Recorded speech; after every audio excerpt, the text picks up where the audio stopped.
Ladies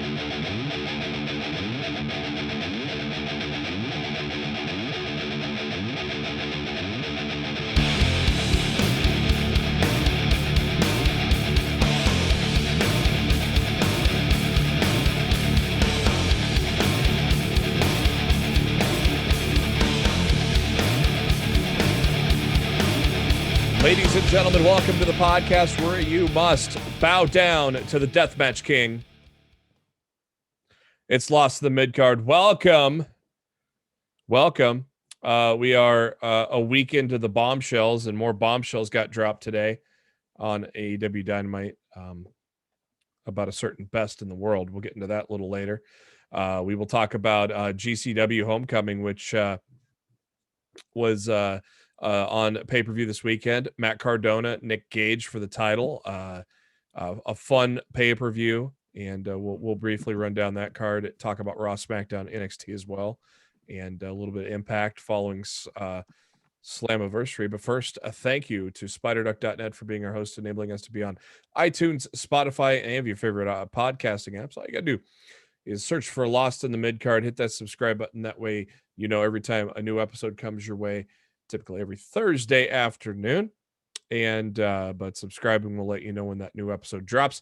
Also, we are on the YouTube, so make sure to give us a subscribe on the YouTube. We'd appreciate it. Hit the bell icon so you know when the video version of the podcast drops, and also give us a thumbs up on the give us a little orange casty. Give us a thumbs up on our videos and comment, and that helps us out tremendously. And you can find those on our website, litmcpodcast.com. We'll get you to YouTube, also all of our other social links as well. We are on Facebook, facebook.com/Lost to the Midcard, and Twitter at LITMC Podcast. I am your host, Jeremy Bennett. You can find me on the Twitter at JB Huskers. As always, my co-host, he is on the Twitter at Raw F Showtime. It is Mr. Matt Black from North Carolina. No, that's not accurate. Well, neither is it for Kenny Omega. So, who are you to doubt the best bout machine? What's up? Yeah, he's from Winnipeg, you idiot. What a time to be a fan of professional wrestling, sir. So many Punk PTs, even one from MJF I didn't even catch live. Yes, dude, he freaking started his promo tonight with the pipe bomb promo from Punk. Yeah. Like, it was like literally word for word of the beginning of the pipe bomb promo. It's happening. Yeah, like anybody that was questioning if it was happening, you can't question it anymore. The private jet going to Chicago. That might have not been for Punk, though. That might have been for the signing of the United Center, which may be the debut of Punk. I don't. Yeah, dude. What do you mean? Maybe. Do I need to spell this shit out for you, JB? Wait. Let's look over the facts, okay? Wait. I guess they ain't holding them for All Out, then, are they? They're gonna have him work All Out. That's why they're bringing him in then, dude. Yep. 1, the United Center. The day before SummerSlam. 2, the United Center is the biggest venue AEW has ever ran. About 22,000, ain't it? It seats over 20,000 fucking people for a 60-minute live show. Yes, they're going to film other content for Dark and, and whatever, I would imagine. But maybe even for the following week's Rampage. Maybe they film with back-to-back. I don't know what the fuck they're going to do. But they're going to obviously film some content, but literally people are going there for an hour live show on a Friday night at 10 o'clock. Yeah. Like, this is not happening. None of this is happening if it's not CM Punk. Yeah. CM Punk also played the Chicago Bulls entrance theme on his freaking Instagram like a week ago. Yeah. That's the song that plays in the United Center when they introduced the Chicago Bulls. Yep. It's a done deal. CM Punk is All Elite. We will see him on August 20th in Chicago, and it seems like there is a great chance that he's going to face Darby fucking Allin. Right. At All Out. Right. My God. my God. Let's kick things off with little 10-man elimination tag, the Dark Order. What an awesome both sides. What awesome entrances for Dark Order and the Elite, huh? Oh, they were awesome. The Absolutely video, awesome. little vignette intro video for Hangman and the Dark Order. That was fucking cool. All of the Dark Order on stage, and then the spotlight comes on to Hangman in the middle as they all make their way to the ring, and then we get a basketball Chicago Bulls like more as if we can't get enough of CM Punk, a Chicago Bulls like introduction for the Elite, which I thought was hilarious. I loved how Justin Roberts called Luke Gallows the man in the middle, because that's how the Bulls announcer would always announce Bill Cartwright.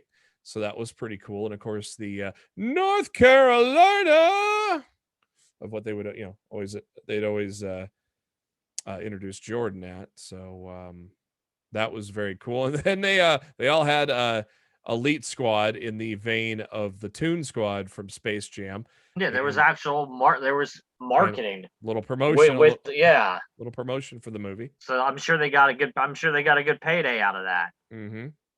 Which makes it even fucking cooler. Even had a basketball hoop ringside where they did warm-ups. That was fucking funny too. I loved it. The Warner Brothers synergy is out of control. I can't hate it. I think they're gonna end up doing something with Suicide Squad too. That'd be cool. Well, Peacemaker gonna show up? Yeah, I don't know about all that. Will you stop? Did he really say butthole in the trailer too on Monday Night Raw? I thought that was kind of funny. I swear to God, he said butthole in the trailer. Peacemaker. Anyway, yeah, that's a line from the actual movie trailer. Just hilarious that air on USA at like 7:00 at night. So 10-man tag. We kick things off here. Alex Reynolds first one to go, and then Gallows is or after that I don't, the way this is worded, I can't follow it, so we're just gonna say, yeah, it was a hell of a match. I mean, shit, guys like Stu Grayson fucking killed it in the ring. Evil Uno looked great. We got a Johnny Hungy chant. I think everybody kind of looked really good in this match. I think it's a good indication for the Dark Order when you got Stu and Uno looking great, and Johnny Hungy getting chants in the crowd. I think their popularity is not waned in the pandemic, Matt. And I guess we're just elongating the story. Are we not doing this at All Out now? We wait until Full Gear, Matt? Now that the Elite defeated Hangman and the Dark Order, meaning Hangman does not get his title shot and the Dark Order do not get their tag title shots? Well, I mean, they still have over a month. That they could still do it if they wanted to. There's still plenty of time to tell the story and get there. Yeah. But at the same token, if Tony Khan is under the impression of CM Punk is going to sell this pay-per-view for me, I can hold off that big win. I can hold off doing Page's big win until Full Gear. I mean, maybe that's the direction they go. And it's not like Full Gear isn't that far off. It's only like 2 months after, All Out. So I mean, they could do that in St. Louis if they wanted to. Somebody on the internet said maybe Daniel Bryan debuts and takes on Kenny Omega. No, because they're not. Whoever faces Omega has to rise up the rankings to face Kenny Omega. True. They can't just. I mean, they would literally be throwing everything that they've established within the company out the window if they let somebody like Punk or Bryan walk right in and immediately be handed a title shot. They can't do that. And I don't think Tony would do that. Maybe I'm wrong, but I don't think Tony would do that. What if Omega does an open challenge though? You do it that way. Yeah, I guess you could do an open challenge, but I mean, that kind of really fucks over the number one contender, which I guess at this point is Orange Cassidy. Yeah, hold on a daggone minute, and we got breaking news. No, I'm I'm using a new browser because Chrome just gets so bogged down with shit. So I'm using this browser called Brave for all my news and shit, all my tabs. And so I had to log into Twitter for the first time on that browser. AEW did release their rankings tonight. Yeah, so who's number 2? Cassidy, right? I am looking.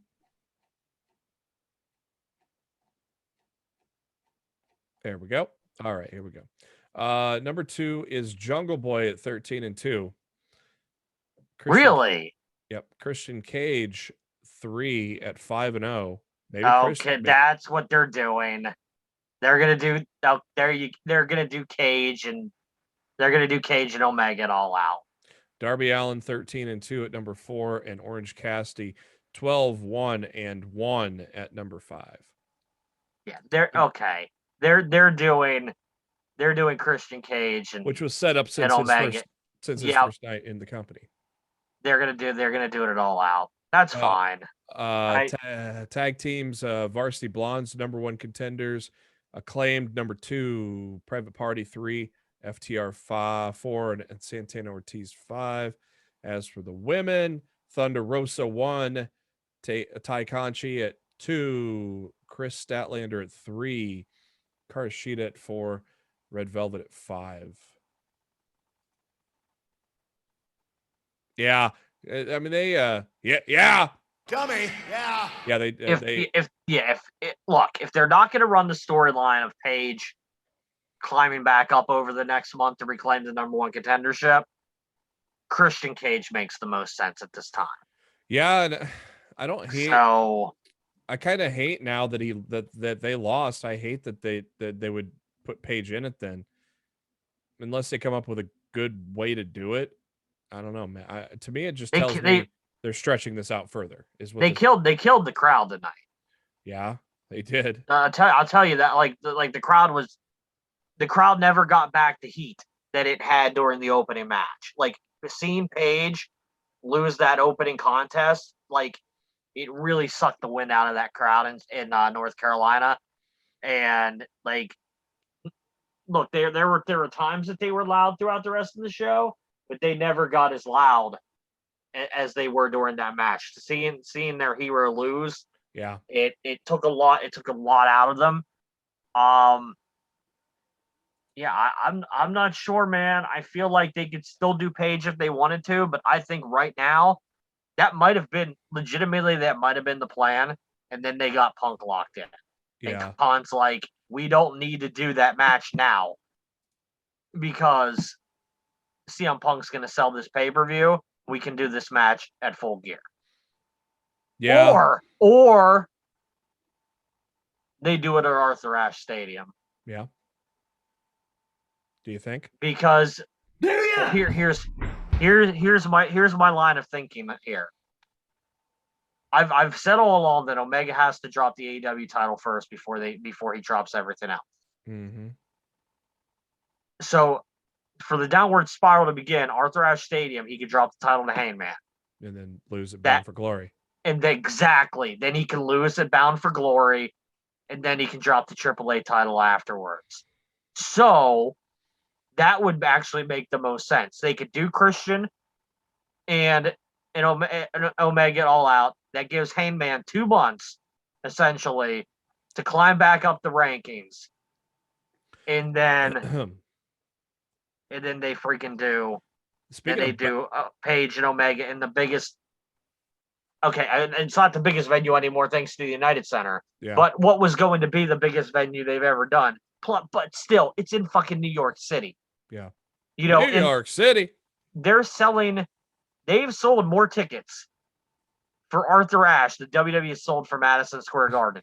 And Madison Square Garden went on sale a week before the AEW tickets went on sale. It's hilarious. And they're advertising John Cena is going to be at that show too. Yeah, they just announced. Still, AEW is outselling WWE in New York City. That's insanity. That's and funny. If you want to do a big show there ain't nothing bigger than doing a world title change. Yeah. And letting Heyman get his moment in that venue. That's going to be a big Wednesday pop for the ratings too, if you have that, because everybody's going to know that the title's going to change. Yes, And- yeah. Look, yeah. If you're advertising that match, like Yeah. people know, people Yeah. fucking know.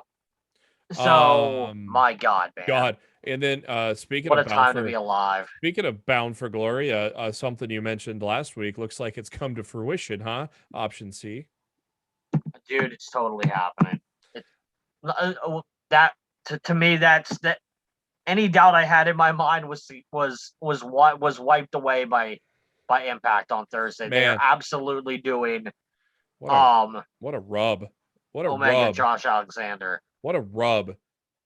If you They've done the slow build on Alexander all year. Yeah, this he's is been brilliant producing. booking. Yeah. And he's gonna be the face of that company going forward, and good for him. He deserves it. He's worked his ass off this year. Yeah, he's had some great singles matches ever since the North broke up with the departure of Ethan Page. FTR and Santana Ortiz. The crowd was dead for this one. It was a good match. It was it kind of marred a little bit with Cash Wheeler getting hurt. Update on Cash Wheeler. Bad all right? cut. Yes, bad cut to his arm was what happened. That's it a looks lot of like blood, man. his arm connected with the metal between the ring post and the turnbuckles. It was a freak accident. He is okay. Word is. I'm very glad to hear that. According to Mike Johnson at PW Insider. But I think that match had some time cut off. Yeah, I think when that happened, I think they jumped to the finish, and I actually think that meant more time for the main event. Yeah, and they really didn't need it, and I think that kind of hurt the main event because it started off really fucking slow. Yeah. And if they would have just cut the first 5 minutes off that match, I think put all your shit in right in the beginning. Exactly. I think it would have been. I think it would have been a lot better. And I think that injury caused that extra time to be put in that match when it really wasn't needed. I had this great idea of Santana and Ortiz winning this match and continuing momentum all the way into New York where they would beat the Bucks, but now that FTR wins, it kind of throws that out the window. Seems like every time I come up with a plan, AEW says nope. We all expected Hangman to win. There's another great thing about AEW. Yeah. You can't predict No. what's going to happen. You think you know. Everybody and their dog thought Hangman and Dark Order were going to win. Yeah. Even when it was 3-on-1. You thought they were going to you thought Hangman I did. I still thought somehow, some way Hangman was going to pull it off. Mm-hmm. I was very emotionally invested, and it kind of kicked me in the dick and look at that swerve. when he didn't win. But that's the beauty of AEW. You sit there and you watch an episode of Raw, and you could predict every single point that's going to happen, and it's just like, okay, whatever. I've seen this all before. Well, half of those. But you think you know exactly what's going to happen in AEW, and they're like, nope, we're going this way instead. Well, and it still makes sense for the story, but you didn't see it coming. It's fucking crazy, man. Half those matches on Raw happened the week before anyway. So, look, let's face it. The only thing WWE has done unpredictable lately is they put Jeff Hardy over Karrion Kross. Right. Look what happened then. Hardy got COVID. Hardy got COVID. So, Fightful Select had put out a few days ago. Karrion Kross was supposed to lose again to Jeff Hardy before Hardy came down with COVID. But apparently Keith Lee wasn't important enough to beat him. Go fucking figure. No, he wasn't. They make no the company makes no fucking sense, man. But that's not important right now. We're talking the most fun wrestling company on the planet right now. We're talking AEW, brother. So Tony Schiavone on the stage. That's where he announced the Chicago Rampage first dance. Then we cut to a very loud CM Punk chant, and they didn't shy away from it either. They showed the crowd chanting CM Punk like they did not. When do tickets go on sale? I don't know. That shit just I know they mentioned it on the show, but I can't remember. Oh, did they? They absolutely mentioned when tickets went on sale, and I just can't fucking remember. Let me see if I can load up AEW's Twitter. I'm loading up there. See if I can see them. I'm loading up there. Actually, I think they have a Rampage account. Maybe I can look it up that way easier. I'm loading up there. Yeah, they've only done 2 tweets on their fucking Rampage account. Of course, it's only covering right now the Pittsburgh show. They haven't. Dynamite set for. Oh yeah, God, they're gonna be in Chicago so much. Rampage is Well, it's Milwaukee the week after that Rampage. yeah. So there's a break before. There's a break between the Illinois shows essentially. But yeah, I know they said on the show they announced when tickets were gonna go on sale, and I can't fucking remember, and I wish I wrote it down. I'm scrolling through their thing now. Let's see if I can find it. But here's my question for you while I'm looking for the on sale date. If you're AEW, do you announce that CM Punk is all elite before these tickets go on sale? Don't have to. But do you? Tickets are on sale Monday, August 2nd. Which is Monday. Yes. Oh, fucking August already, dude. Wow. Wow. Oh, wow. Wow. My birthday. So do they break? So look. So does AEW just decide to break the fucking internet They should. like tomorrow or Friday and just announce? Why not? They throw out a press release. Why not? CM Punk is all elite. Why not? And they do a venue. They reveal like a video promo of him at the United Center. I mean, they already teased the fuck out of it tonight, multiple occasions. So why not? Like, wouldn't hurt. I just think it would. Like, I think it would guarantee. Gonna guarantee ratings too for that slot on Friday night. And I feel like it would guarantee a larger ticket sale. Here's something AEW has working against them with this date. Being the day before SummerSlam, a lot of the traveling wrestling fan is going to be in Las Vegas that Friday. Mm-hmm. So that's kind of work to me. That's kind of something that's working against them. Is a lot of the people that would be that are willing to travel right now to go to these big events are already going to be, halfway across the United States. A lot of them are probably rerouting that flight right now to Chicago and head out on Saturday. Can you imagine morning. that nightmare of a flight to pull that off? Mm-hmm. Fucking fly into Chicago, go to the show, take a red eye to fucking Las Vegas for SummerSlam the following day. But I mean, how many wrestling fans pal. are there in Chicago? They don't need the worldwide crowd to fill the place up for CM Punk. You're right. That's arguably a good point. But I do think this is going to be one of those shows that people are going to travel for. Yeah, definitely. Man, this is crazy, dude. Fucking crazy ass times, man. So after Tony Schiavone's announcement, they go to the back for Alex Marvez. And Darby says he'll be there and he'll be ready for anyone, even if you think you're the best in the world. Oh my God, I can't believe it, man. I can't believe it. Can't fucking believe it. Yeah, that line melted the internet down again tonight. Hikuleo coming out, and his father Haku comes out. Nice pop for King Haku. I liked seeing Haku in AEW there, taking on Lance Archer for the IWGP United States Championship. Even though Haku tried to help his son by cheating a little bit, Lance Archer, no surprise, walks out as still your IWGP United States Champion. And he is now going to head to Japan. He's going to take on Tanahashi. Alex Marvez interviewing Cody about next week's match with Malachi Black, and then he eats a boot from Malachi Black behind the old desk, and they brawl all the way into the stage. And Black drops Cody. They fight a little bit, got a little classic drop down uppercut from Cody, and then poor Fuego del Sol got his head kicked off. I thought on Tuesday's Sammy vlog that Fuego was getting signed. Wait, whoa. I just, dude, oh my God. What'd you do now?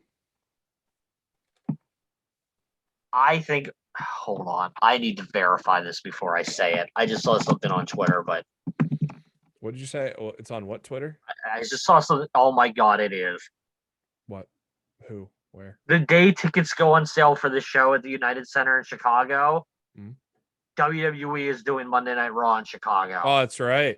I forgot that that's coming up. Oh my God.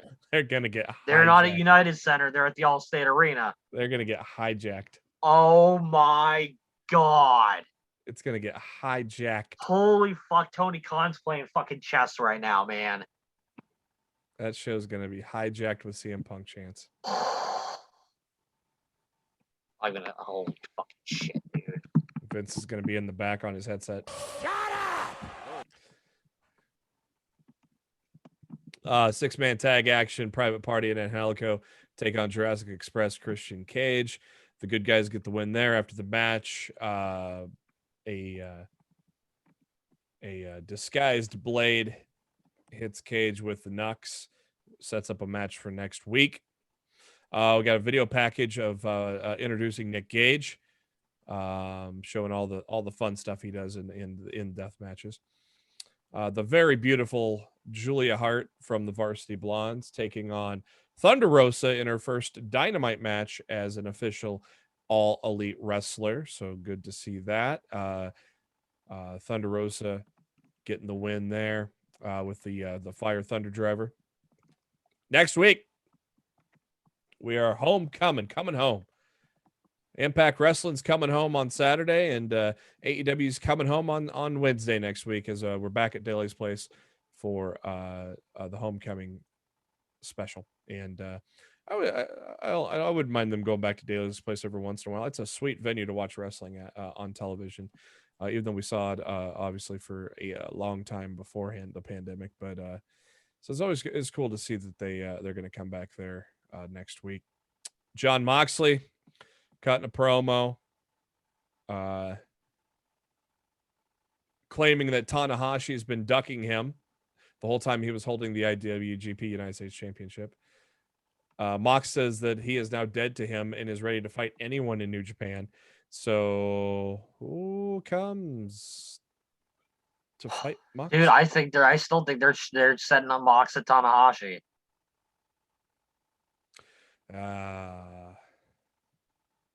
My God, dude. That forbidden door, baby.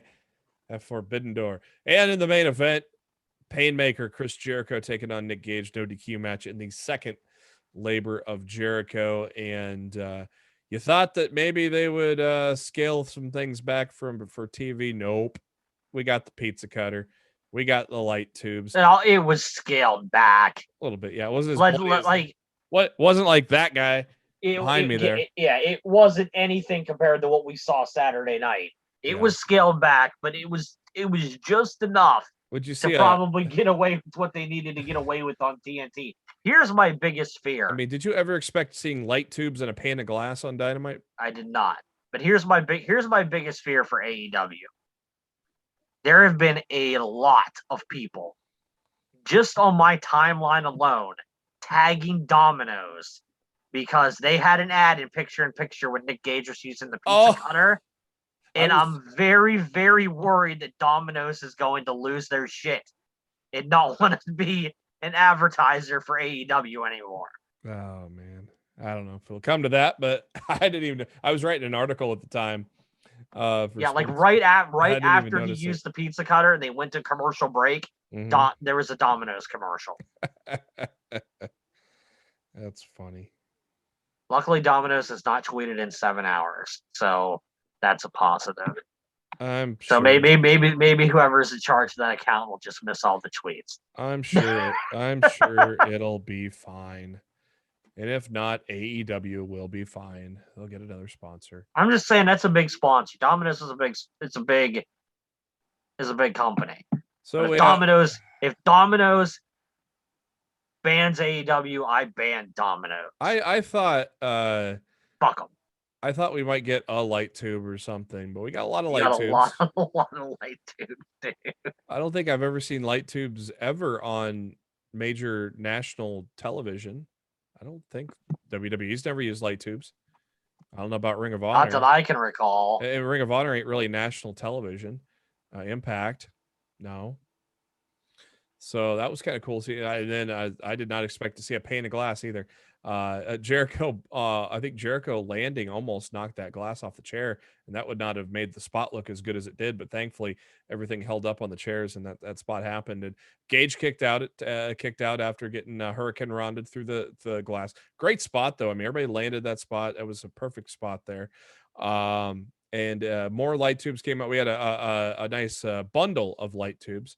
The family size, economy size of a bundle of light tubes that Jericho busted open on Gage, and then had the old Great Muda Mist, and then hit the Judas effect for the 3 count. Jericho or MJF then comes out and, as Matt said, started reciting the pipe bomb promo, and then said that he flashes back to when Jericho made fun of MJF's parents getting it onto a Juventud Guerrero match. And then that fast forward, the third labor of Jericho is going to be Juventud Guerrero against Chris Jericho next week. So I've what a seen some callback. people. I have seen some people in the last week talk about what if Hoovy was going to be one of the trials, and I'm like, no way. Like, Right? they're not bringing in Hoovy. I'm like, I know he still works. I Yeah. know he's still doing the independents and stuff, but I'm like, they ain't doing fucking Hoovy, and they fucking did Hoovy. Unfucking believable, man. Tony Tony Khan is the best. Tony He's the Khan fucking is best. Tony Khan is the man. He's going to be buying WWE in about 5 years. I'm kidding. Yeah, well, like, yeah, that's not happening. But I'm kidding. It's going to be Like- Walt Disney. that I would not be surprised. Speaking of, there we go, guy behind me there, Matt Cardona, GCW Homecoming Part 1, which was the main event. They had a Sunday afternoon show. It was kind of a lesser show that started in the afternoon. Overall, I was highly entertained from top to bottom, Matt. I had a lot of fun watching this pay-per-view. And you and our friend Mark Cho also watched along as well live. What were your thoughts overall on GCW? I mean, overall, I thought it was a fun show. Like there was actually a lot of good wrestling on the show. Yeah. Match. Match. Honestly, a lot of the hardcore stuff, it's really not for me. Yeah. Like, I feel like what they did on AEW tonight is about my extent of really what I want to see out of hardcore wrestling. I don't want to see it go any further than that. The fact that, like, Matt Cardona came out in white wrestling gear Saturday night, and the t-shirt was completely red by the time the match was done and over with. Take a look at it. Like, you couldn't tell. It's a red shirt right there. You could not tell that the shirt came out. The shirt was white. Yeah. Like, to me, there was way too much. There was way too much blood for my liking. And look, I know that some people love and dig that kind of stuff. Hey, more power to you.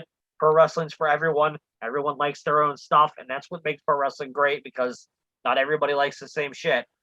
To me, it's a little bit too much. But I still enjoyed the show overall. Oh, hell of a match. The first one right off the bat, Marco Stunt from Jurassic Express taking on Starboy Charlie. Do we need to remind you, Starboy Charlie is all of 18 years old, by the way. I saw him wrestle GCW the Mania weekend. He took on a girl. I can't remember her name off the top of my head. Dude's impressive for 18, man. And him and Marco, they put on a hell of a match. Lots of near falls. Crowd was into it. The crowd made the show too, man. The crowd was crazy for all the entrances.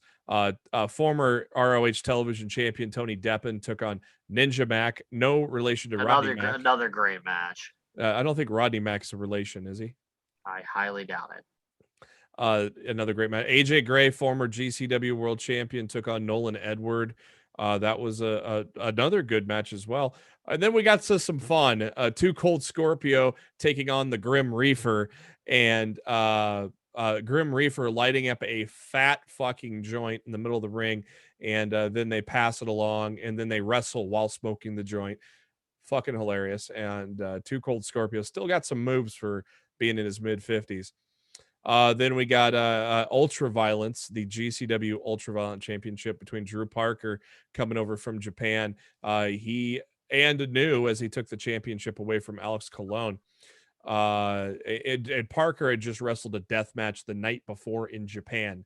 Dude is dedicated, I guess you could say. After that match, we had to clean up some shit, so we had an intermission. And coming back from the intermission, a fun scramble match with 6 wrestlers here. Shane Mercer, Jack Cartwheel. What a name. What a wrestling name that is. Jack Cartwheel. Dante Leone, not to be confused with Mandy Leone. Braden Lee, Jordan Oliver, and Atticus Cougar, who I like this Atticus Cougar guy. Good heel. I think he might be a star down the line somewhere in a company that's on television near you in the future. Mark my words on that. Cougar got the win there. GCW Tag Team Championship match. Got new champions there between with Mance Warner and Matthew Justice. And they defeated Jimmy Lloyd and G Raver, who were guys that did not get along, but ended up winning the tag titles. And well, they didn't get along here. That cost them. Effie, if you know the Independents, you know Effie's great. Effie showing up, the crowd going nuts with Elton John playing. He took on Jossie. And then, of course, the main event for the GCW World Championship match between Matt Cardona and Nick Gage. If you didn't have respect for Matt Cardona after Saturday, I think you have to have respect for Matt Cardona. He put himself through hell and came out on top. The crowd for both entrances was nuts, wasn't it, Matt? It was definitely a crazy atmosphere. Cardona, he had his own Goldberg squad with him there, some security.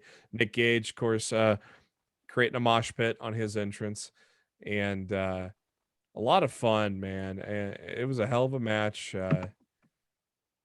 Cardona went through hell. If you saw Chelsea Green's Instagram story, I feel sorry for the hotel worker that had to grab those sheets because he had blood all over the hotel bed too. But he went to Disney World. He celebrated by going to Disney World. Hell of a match, though. Fun pay-per-view by GCW. Props to them for a lot of fun there. Impact Wrestling from this past week. We Chris Bay joining the Bullet Club. I think he fits well in with them, don't you think, Matt? Oh, for sure. Yeah.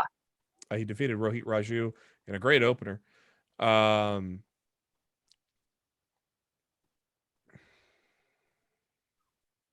Next up, we get the Homecoming pay-per-view is coming up here this Saturday on Impact Plus. Mixed tag, kind of a mixed tag tournament to crown the Homecoming King and Queen. We got some teams already lined up here. Let's see if I can pull this up here. Of course, no surprise. Matt Cardona and Chelsea Green are in it. Brian Myers is in it. Mystery partner. Who do you think the mystery is? Do you think it's a kind of a surprise person? What do you mean? Brian Myers' partner. I don't think it's going to be anybody that. I don't think it's going to be anybody that important. Tommy Dreamer is going to pair up with Rachel Ellering, Peter Williams, and Jordan Grace. Little Petey Pump and Thick Mama Pump. Those are the nicknames that they're going with. And then Crazy Steve with Rosemary from Decay have been announced. It's going to be an 8-team tournament. So this Saturday on Impact Plus. And also Eddie Edwards and W. Morrissey in a hardcore match. Yeah, Eddie's going to get killed.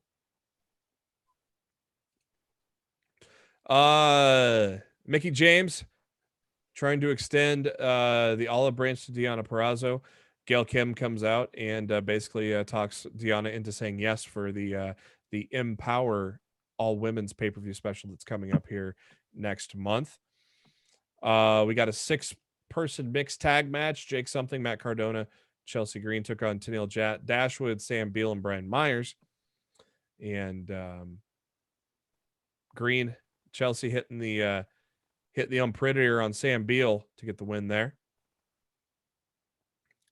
Eddie Edwards and Morrissey fighting outside in the back. That's what's leading up to this Saturday's match. Tennille Dashwood told Brian Myers to go to hell after they lost, so that's why Brian Myers is left finding another partner. So that's why he's got a mystery partner for the Homecoming. Jay White, what a promo he cut on Thursday, Matt. Yeah, it was good. I love how he started it off by saying he couldn't pass up the opportunity to say hello to Bullet Club's greatest fans. He was talking about the Good Brothers. Brutal. But a good promo there from Jay White. Good Brothers and Callis and Omega came out, and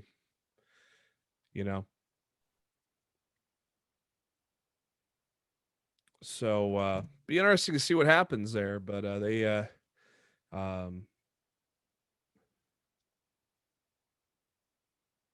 White with another shot at Carl Anderson, saying he peaked in 2012. Notice that Carl was wearing 2012 as his jersey number tonight too, by the way.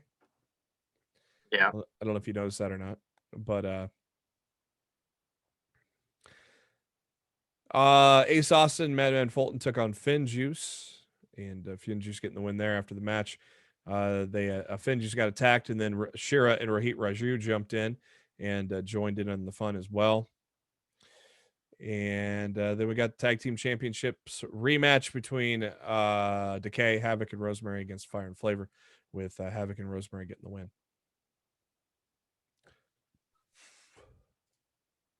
NXT this week. Good opening contest with some heavy hitting there. Tommaso Ciampa and Timothy Thatcher defeating Pete Lee and Oney Lorcan. The breakout tournament, Carmelo Hayes, no surprise he gets the win there over Josh Briggs. Sets up a good match with Hayes in the next round. What'd you think of the golf segments on NXT this week, Matt? Besides the Samoa Joe segment, that was probably the best thing on the show with those segments. And finally, after predicting it 35 times, I got Dakota Kai turns on Raquel Gonzalez. So there's your women's title match for NXT TakeOver 36. We'd been waiting for that for a while. They show that Io Shirai and Zoe Stark do not get along, even though they're tag team champions. Mandy Rose talking with Gigi Dolan and another female competitor, maybe building a little team to face Taya and Jessica Maya. Maybe setting up a little battle there. Speaking of Taya or Frankie Monet, Frankie and Jesse took on Caden Carter and Casey Catanzaro. And thanks to old suits there, Robert Stone, he cost the match, and Frankie was not happy. Imperium took on Hit Row Records, and thanks to Legado del Fantasma getting the distraction in, Imperium came out with the win. Johnny Gargano next week faces Dexter Lumis, and if Dexter wins, then he gets to hang out with Indy without any pushback from the way. And then we got the main event, good main event there between Adam Cole and Bronson Reed. You think that was Bronson's swan song, Matt? Yeah, his days in NXT are numbered. I don't know if that was his final NXT thing, but he ain't gonna be there much longer. WWE tweeted out during Dynamite tonight, tag who you think should be the next contender for Apollo Crews, and Bronson Reed retweeted it with a gif of himself. So that's fair. Yeah. Mm-hmm. After the match, Kyle O'Reilly shows up with a steel chair and then hits a brain buster on the steel steps, much like Cole did to him prior. So we're gonna, of course, get our rubber match at Takeover. No surprise there, and I'm all excited for it. You saw Reed's tweet last night, right? Who? You saw Bronson Reed's tweet last night, right? No, I did not. It was like, damn, Cole got me. Mm. But I'd beat Jeff Hardy though. Ow! Ow! It was tremendous. I need Ron Simmons in here on my soundboard to go, damn. Let me see if he still has it or if he deleted it. No, yep. Damn, Cole got me. I'd beat Jeff Hardy though. Oof, shots fired. And one thing I forgot about with the opening contest, return of Ridge Holland after he suffered that gruesome leg injury. He returned to attack Thatcher and Ciampa. So welcome back, Ridge. Good to see him come back from that. That was a horrible, horrible injury there. From both Miami and Cleveland, we got ourselves SmackDown this weekend. That crowd in Miami couldn't care less about wrestling, though. They did. They just wanted the concert to start. Dude, I told you it was a bad idea. Yeah, Visually it looked cool great. Yeah. But they piped in all the chant, all the stuff. Yeah, no one was dead there. for it. No one fucking cared. Yep. No one fucking cared. Nope. They could have freaking. They could have had Roman Reigns there. No one would have given a shit. Nope. They were there there for the concert. Yep. They were chanting. They did not give two fucks. Nope, they were chanting. You could hear in the background. You could hear, if you listened closely, you could hear they were chanting for rappers. Some people thought they were chanting for puppies. No, they were chanting for "We Want Rocky." ASAP Rocky was performing there. People were thinking, I don't know why Twitter thought they were chanting "We Want Puppies." No, it was. It's old wrestling terminology that old fans might know. So I mean, it makes sense. They thought that might have been what they were doing, but yeah. They didn't care enough about what was going on in front of them to do any type of chance. So, John Cena starts SmackDown off to a tremendous ovation as always. Well, not as always, as recently. I guess as recently, yeah. Talks about the Firefly Funhouse and talks about his Peacemaker costume. Got to get the Peacemaker mentions in, right, Matt? Oh. And so basically Cena hyping up the crowd, and then Paul Heyman doing the John Cena theme. That was something else, wasn't it, Matt? It was something. We got a good match there between Finn Balor and Sami Zayn. Good little 10-minute match with Balor getting the win there with the coup de grace. Baron Corbin, still looking disheveled, claimed that his website failed because the guy he paid to do the website stole money from him and ran. Poor guy. Big E coming out to a big pop from the crowd, carrying that briefcase. And crowd chanting, "You deserve it" for Big E. And before he could really say much, Apollo Crews comes out with Commander Aziz and talked about how he beat Big E for the Intercontinental title at WrestleMania. And then came Robert Roode and Ziggler getting a big hometown pop from the crowd, talking about how they are wanting to get in that Intercontinental title picture, as well as Shinsuke Nakamura, Cesaro, all came, and a big brawl ensued. Was Kevin Owens in that too? No, he's on Raw. Never mind. No, he's on SmackDown. Kevin Owens came out for this, didn't he? I could have sworn he did. It's not in the recap, but I don't know. But we're the only time we saw Owens on SmackDown was the segment with Corbin. Okay, so he did not come out. Okay, for some reason I thought he'd come out for that thing. So we're probably setting up a big multi-man match at SummerSlam. I would not hate throwing Bronson Reed in there, would you?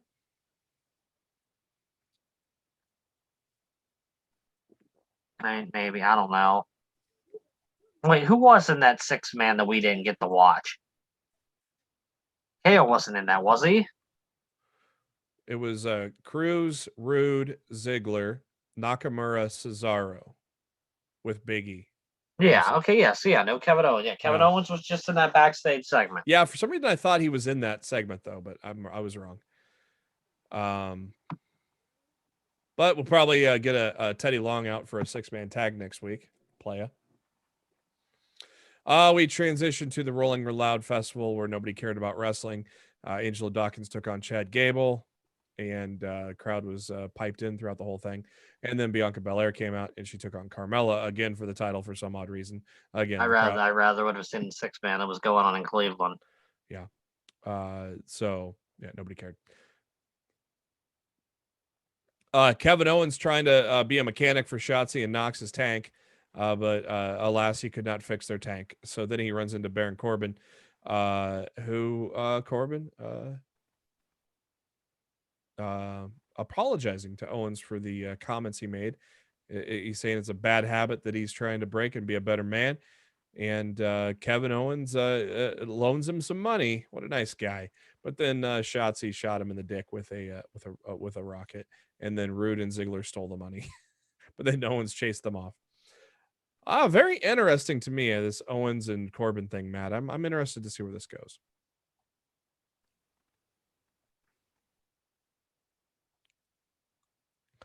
Edge comes out, gigantic pop from the crowd.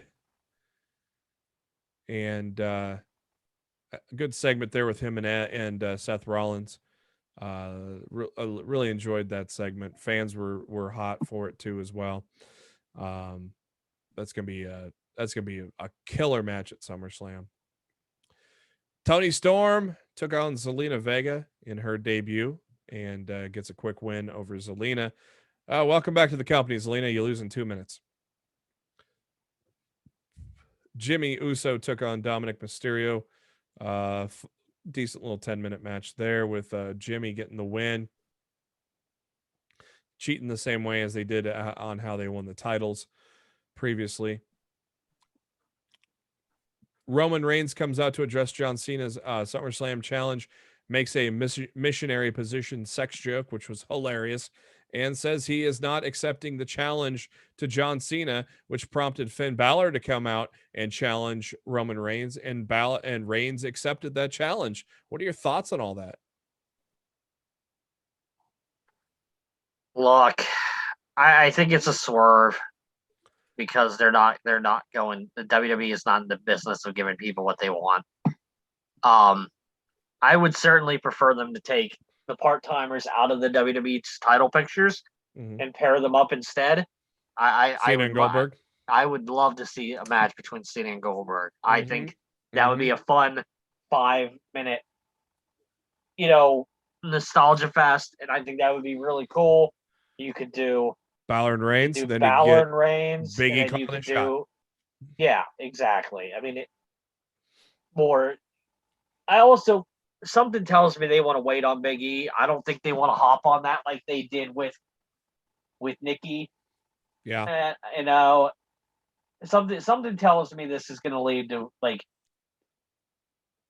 Big E cashing in on Roman with the New Day back on SmackDown. Like I feel like they're going to do the New Day and the Bloodline feud. Yeah. But man, like they don't need to do 2 matches where everybody fucking already knows who's going to win. Yeah. Everybody knows that Roman's going to beat Cena. Everybody knows that Lashley's going to beat Goldberg. Do something different. Do Goldberg versus Cena, and then no one knows who's going to win.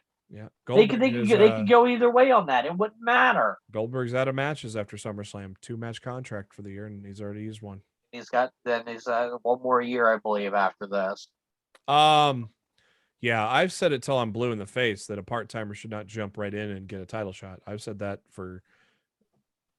it's even worse that the fact that Goldberg's last match this year was a Universal title shot.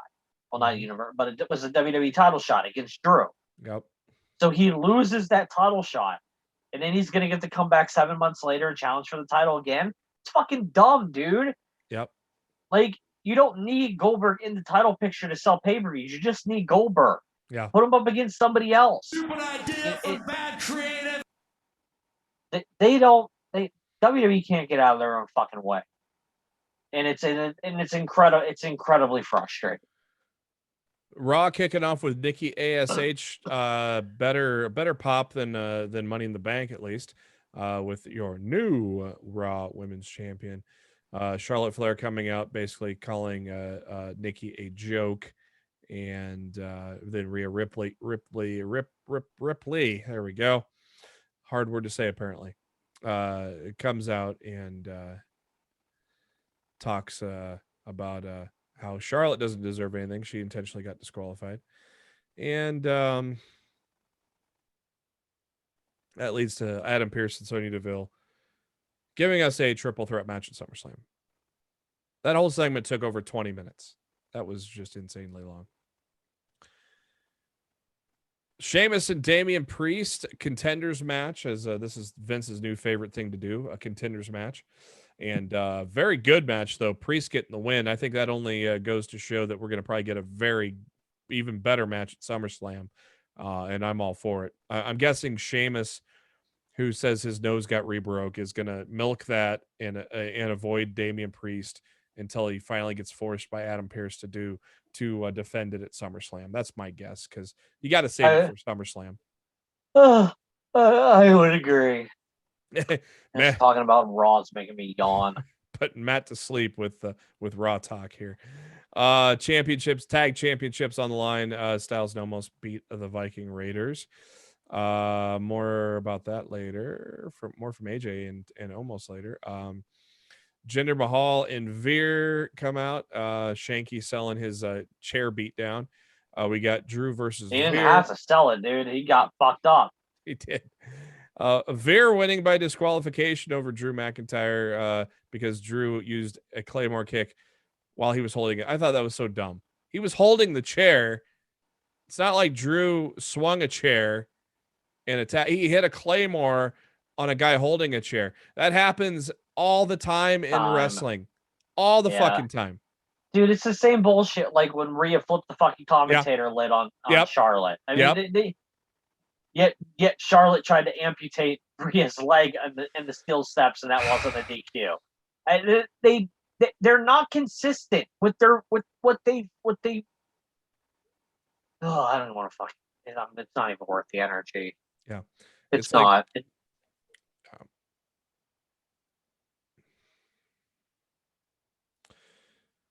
I want WWE to be better, but they don't want to be. They don't care enough to be better. Nope. And that's the sad part. Yep. Because they've proven time and time again when they want to put on a great show, they can put on a great show. Yeah. And they've also proven when they don't give a shit, it's very evident. And they don't give a fucking shit. Natalya and Tamina, I think this was a contenders match as well, because Vince loves these now. Natalya and Tamina took on Eva Marie and Doudrop. Natalya and Tamina get the win. The big story out of this was Natalya had to be helped back to the back. Have you heard any updates yet on Natalya? Natalya posted a screenshot of where her knee got fucked. It looks pretty bad. I no actual word yet, real information out there right now, but it didn't look good. And the screenshot sure as fuck didn't look good. So I don't know, man. And we already talked about Karrion Kross, who was supposed to lose to Jeff Hardy again, instead beats Keith Lee, which makes losing to Jeff Hardy even more stupid. But hey, the whole idea is he was going to lose a bunch of matches and introduce Scarlett as the reason, his motivation or his power or whatever. Then why the fuck is he winning a match? I don't know if that's even where they were going with that. And here's another fucking thing. If your storyline was with Jeff Hardy, you didn't need to fucking use Karrion Kross on Raw Monday. He didn't need to be on the show. No. You didn't need to fucking use him. Wait for Hardy to come back and continue whatever fucking story it is you're trying to tell, and let Keith Lee fight somebody else and get a fucking win. You fucking morons. God, we started the show off. I was in a great mood. Now we have to talk about fucking dumbass Raw and it's dumbass creative. Fucking idiots. It was a stupid idea from bad creative. Retribution reunion as Mustafa Ali teaming up with Mansoor taking on Mason T-Bar. At least this was fun. Yeah. I don't want to. I don't want to give them. I don't want to give any hope that they're actually going to do anything good out of this. But there's potential here with the Mansoor and Ali tag team that they could do something fun with it. Yeah, I know, but do you really have faith in WWE to follow through? No, exactly, and that's my worry.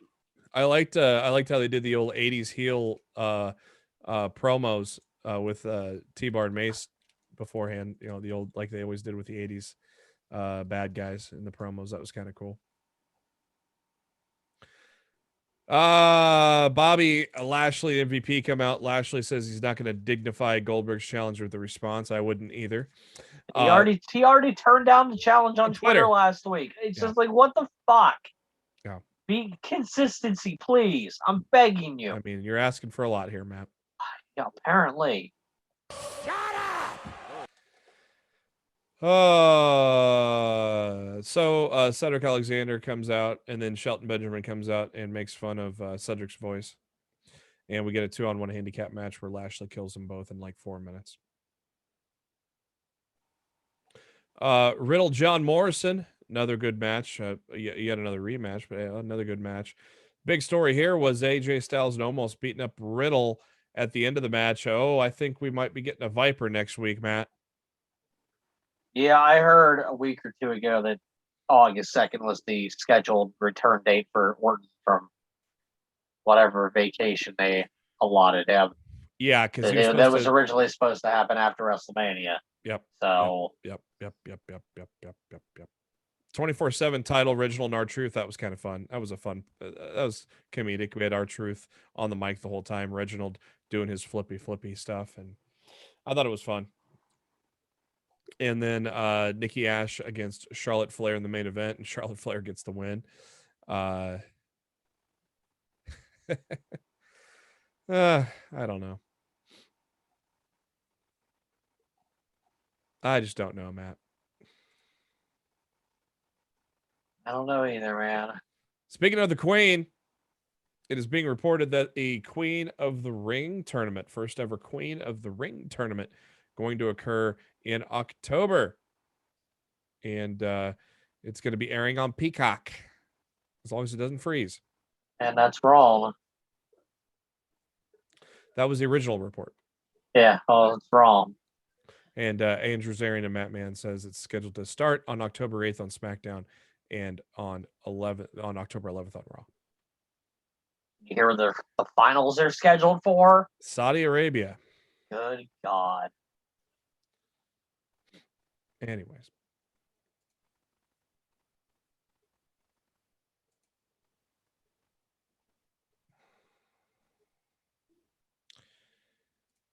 Moving on in the headlines. We get some debuts in the action figure world for AEW's Unrivaled Collection. Getting their first ever action figures. FTR, Nyla Rose, Lance Archer. Now available for pre-order at Ringside Collectibles. As they will be dropping. There's also going to be another Young Bucks set of Matt and Nick Jackson. Because we can't have too many of the Young Bucks. Nah, I can't. No. Peacock's starting to add some of the old WWF Coliseum videos to the library, so go check those out. Good old Coliseum home video. The Surreal Life reality show is returning to VH1 in the fall, and former WWE superstar Lana CJ Perry is going to be on the show, along with Dennis Rodman, Stormy Daniels, Frankie Muniz, to name a few. Dennis Rodman's going to hit on Lana, and Rusev will crush him. So what is I've never seen this real life thing. What, they all live in a house like the real world, or like what the fuck is it? Basically, yeah. Okay. Yeah, it's a group of celebrities living together in a mansion. And hilarity ensues. Depending on who you ask. Right. I have no interest. EA Electronic Arts had their EA Play presentation, kind of an E3 presentation over the last week, and hosted by Xavier Woods. He did a good job. I watched the stream on last Thursday. More content being added to the cock. ECW House Party from '96. WrestleMania's Greatest Moment special, and among others. There's also an old school category that features a lot of arena, Madison Square Garden, Boston Garden, Philadelphia Spectrum shows from the 70s to the 90s. The television ratings for this week. Monday Night Raw dropping. Got that big boost from Cena, but no Cena. And you get a big drop. Of course, Cena in the dark match, he teamed up with Riddle. Who did they take on in the dark match? I don't fucking remember. So they lost about 110,000 viewers from the week before, 1.814 million, down from 1.923 of last week. SmackDown also lost viewers. They had bumped up pretty heavily to 2.185 million. They lost even more viewers. They went just a hair over 2 million for this week. NXT, of course, I think SmackDown had to go against the opening ceremony, right? I think so, yeah. Obviously, the opening ceremony was live in the morning or whatever, Tokyo time. So it was probably overnight here, but then they re-air it on prime time for Friday. So NXT on Sci-Fi, it's not included in these numbers. Or wait, no, this Dynamite. Oh, I apologize. Let me get back here. Scroll back up. NXT on Sci-Fi took a considerable hit. No surprise. 520,000 viewers. So now all those WWE marks that were making fun of Dynamite's numbers can probably eat a dick right now because look what happened to NXT when they went to a different network. Well, look, they went to a different network. They were up against the Olympics, and they were taped. Yeah. I mean, it's the trifecta for a ratings drop. And it wasn't necessarily a blockbuster card either. AEW, though, last week, very nice ratings boost. They went up from 1.025 million to 1.148 million. So nice little jump for them. And Impact Wrestling on Access staying stagnant at just over 100,000 viewers for last week's show. Very curious of what AEW will do tonight. Like they had to go up against the Olympics still, right? Yep. Like I'm sure there was Olympic stuff tonight. Olympics goes into August. So yeah, like I can't imagine the ratings go up, no matter how great the show was. I like the Olympics are a ratings juggernaut. You think they stay over a million? I hope they stay over 1 million, but I don't think they go up. I want to be wrong though. I'd be really happy to be wrong. Be funny if it was wrong. Dude, if they actually go up against the Olympics, that's bonkers. Yeah. Part of the staging at the Rolling Loud Festival in Miami collapsing ahead of SmackDown last Friday. Fortunately, it sounds like nobody was hurt during the collapse, and the show went on as planned.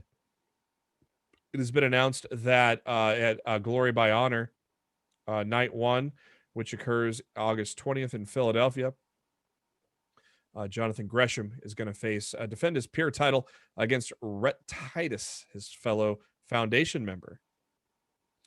We'll have a world championship match between Bandito, the new champion, and Flip Gordon is also announced for that show so far. AEW applying a trademark for the first dance. This was announced 5 days ago, Matt. Yep. And now tonight we know what it means. And then I knew what it meant from the get-go. Yep. Take on The Last Dance, which was the ESPN documentary on Michael Jordan and the Chicago Bulls of the 90s. Yep. Max Caster has applied a trademark for the best wrestler alive. Wow. Okay. That's not ego. David Arquette brought some AEW and ROH stars with him to Celebrity Family Feud on this past Sunday.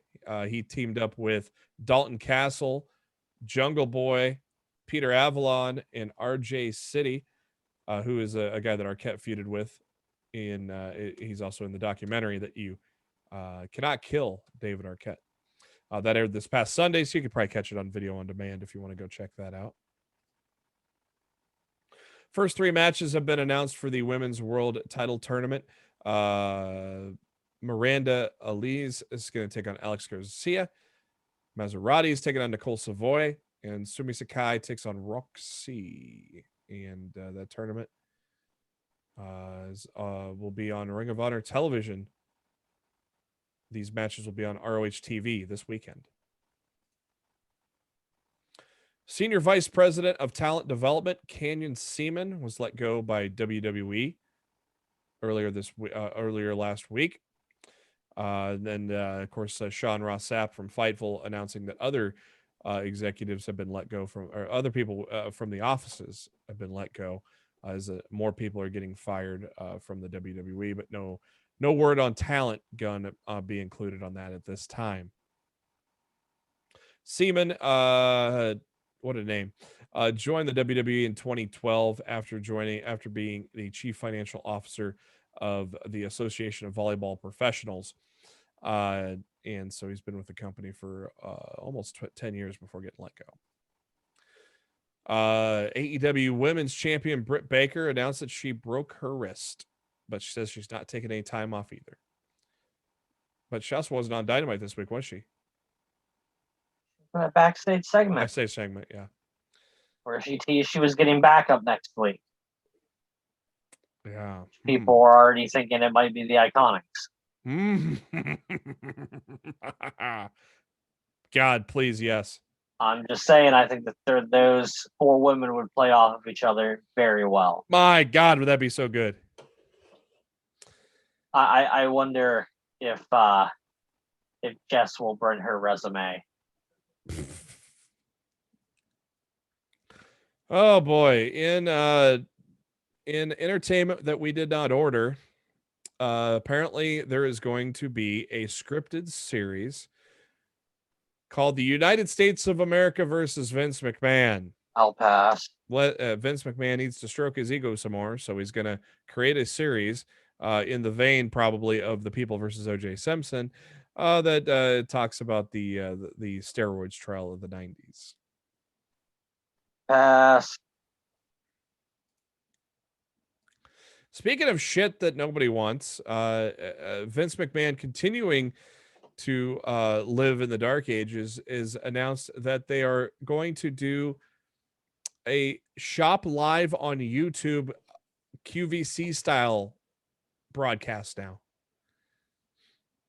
Yeah, because that's popular. 2021. Welcome to 25 years ago. I was going to say the 1990s.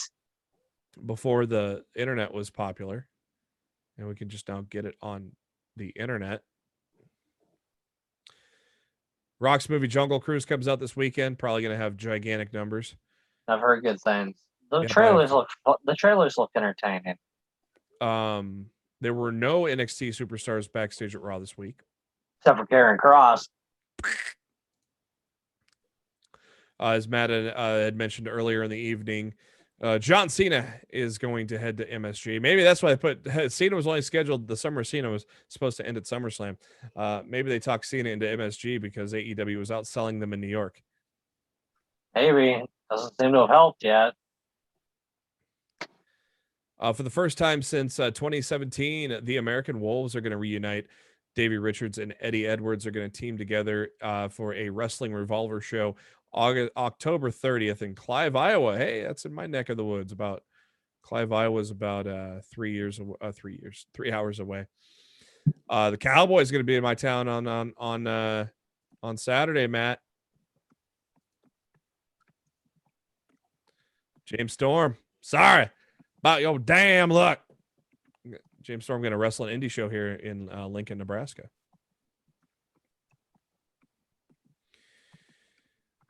Peacock has added some more stuff. Classic NWA and WWF television has been added there as well as, of course, Peacock trying to strive to get everything added by SummerSlam like they had promised.